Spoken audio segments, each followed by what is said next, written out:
আসসালামু আলাইকুম এভরিওয়ান। আজকে আপনাদের একটা ঘটনা শোনাইছে রসুলের জামানা সাহাবাদের ঘটনা। সাহাবাদের যেমন উটের বাজার বসেন, তো সাহাবার উট বিক্রি করতে গেছেন, কিছু কিছু সাহাবা কিনতে গেছেন। তো একজন সাহাবা একটা উট পছন্দ করছেন, ওইটা বাজারে সেরা উট ছিল, অনেক দাম ছিল। তো ওনার কাছে ওই পরিমাণ স্বর্ণ মুদ্রা ছিল না।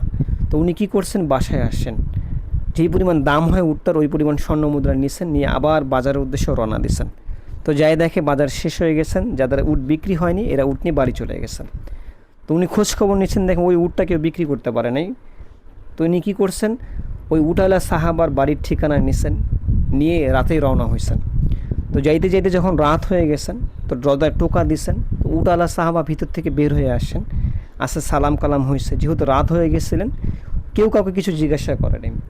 তো উনি ওনাকে রাতে থাকার জায়গা দিচ্ছেন, এরপর রাতে খাওয়ার ব্যবস্থা করছেন, মেহমানদারি করছেন। যখন ফজরের সকাল হয়েছে, ফজরের নামাজ পড়া শেষ হয়েছে, এখন উটওয়ালা সাহাবা ওই রাতে যিনি গেছেন উট কিনতে গেছিলেন ওনাকে জিজ্ঞাসা করতেছেন, হজরত আপনি কেন আসেন এত রাতে আমার কাছে? তো উনি বলতেছেন, আমি কালকে ওই উটটা যে পছন্দ করেছিলাম আপনার উটটা, ওটাই নিতে আসছি। তো এখন উটওয়ালা সাহাবা বলতেছে, হজরত আমাকে মাফ করে দিয়েন, কেননা কালকে রাতে আমি আপনার মেহমানদারি করার জন্য উটটা জব করে আপনার খানাপিনার ব্যবস্থা করে দিছি। তো এই ছিল সাহাবাদের আখলাক, এত দামি উটটাও মেহমানদারি খাতিরে জব করে দিচ্ছেন, এই কারণে আমাদের আখলাক সাহাবাদের মতো বানাইতে হবে।